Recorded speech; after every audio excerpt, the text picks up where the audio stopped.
പുതിയ മിസൈൽ പരീക്ഷണവുമായി ഉത്തര കൊറിയൻ ഭരണാധികാരി Kim Jong Un വലിയൊരു പ്രദേശത്തെ തന്നെ ഒന്നാകെ ചാമ്പലാക്കാൻ ശേഷിയുള്ള ക്ലസ്റ്റർ ബോംബുകൾ ഘടിപ്പിച്ച അത്യാധുനിക ടാക്ടിക്കൽ ബാലിസ്റ്റിക് മിസൈലുകളാണ് ഉത്തര കൊറിയ ഇപ്പോൾ വിജയകരമായി പരീക്ഷിച്ചത്.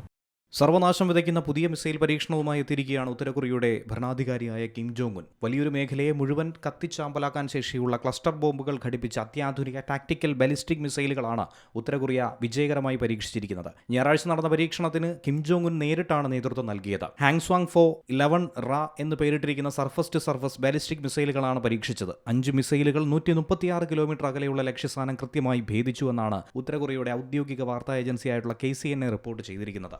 ഈ മിസൈൽ പരീക്ഷണം ദക്ഷിണ കൊറിയയെയും ജപ്പാനെയും അമ്പരപ്പിച്ചു. സിൻബോ തീരത്തു നിന്നുള്ള വിക്ഷേപണമായതുകൊണ്ട് തന്നെ ഇത് അന്തർവാഹിനിയിൽ നിന്നുള്ള ആക്രമണമാണോ എന്ന് ദക്ഷിണ കൊറിയൻ സൈന്യം ആദ്യം ഭയപ്പെട്ടു. പിന്നീട് ഇത് കരയിൽ നിന്ന് തൊടുത്ത ഒരു പരീക്ഷണമാണെന്ന് ഉത്തര കൊറിയ തന്നെ വ്യക്തമാക്കുകയുണ്ടായി. ശത്രുക്കളുടെ റഡാറുകളെ കണ്ണുവെട്ടിച്ച് ഏത് സാഹചര്യത്തിലും ആക്രമണം നടത്താൻ തങ്ങൾക്ക് കഴിയുമെന്ന് വീണ്ടും തെളിയിക്കുകയായിരുന്നു കിം ജോങ് ഉൻ. സാധാരണ മിസൈലുകൾ ഒരു സ്ഥലത്ത് മാത്രം നാശം വിതയ്ക്കുമ്പോൾ ക്ലസ്റ്റർ ബോംബുകൾ, ക്ലസ്റ്റർ മിസൈലുകൾ ആകാശത്ത് വെച്ച് പൊട്ടിത്തെറിച്ച് 100 കണക്കിന് ചെറു ബോംബുകളായി ചിതറി വീഴുകയാണ് ചെയ്യുന്നത്. അതുകൊണ്ട് തന്നെ ഇവയെ തടയുക എന്ന് പറയുന്നത് അസാധ്യമാണ്. ഈ തീമഴ പെയ്യിക്കുന്ന ക്ലസ്റ്റർ ബോംബുകൾ ഒരേ സമയം ചിതറി വീഴുന്നത് കൊണ്ട് തന്നെ ഇതിനെ തടഞ്ഞു നിർത്താൻ അമേരിക്കയുടെയോ ദക്ഷിണ കൊറിയയുടെയോ നിലവിലെ ആന്റി മിസൈൽ പ്രതിരോധ സംവിധാനങ്ങൾക്ക് കഴിയില്ല എന്നുള്ളതാണ്. ശത്രുക്കളുടെ സൈനിക താവളങ്ങൾ, വിമാനത്താവളങ്ങൾ എന്നിവ നിമിഷ നേരം കൊണ്ട് ഇല്ലാതാക്കാൻ ഇതിന് സാധിക്കും. കൊറിയൻ ഉപദ്വീപിൽ കിമ്മിന്റെ ഈ പുതിയ നീക്കം വലിയ യുദ്ധഭീതി തന്നെയാണ് സൃഷ്ടിച്ചിരിക്കുന്നത്. മുൻപ് നടന്ന സമാനമായ പരീക്ഷണങ്ങളിൽ കിം തന്റെ മകളെയും ഒപ്പം കൂട്ടിയിരുന്നു. അന്താരാഷ്ട്ര തലത്തിൽ പോലും അത് തലമുറ മാറ്റമാണോ എന്ന രീതിയിൽ വൻതോതിൽ ചർച്ചയായിരുന്നു. അതിനുശേഷമാണ് ഇപ്പോഴത്തെ ഈ പരീക്ഷണം. International desk, C Malayalam news.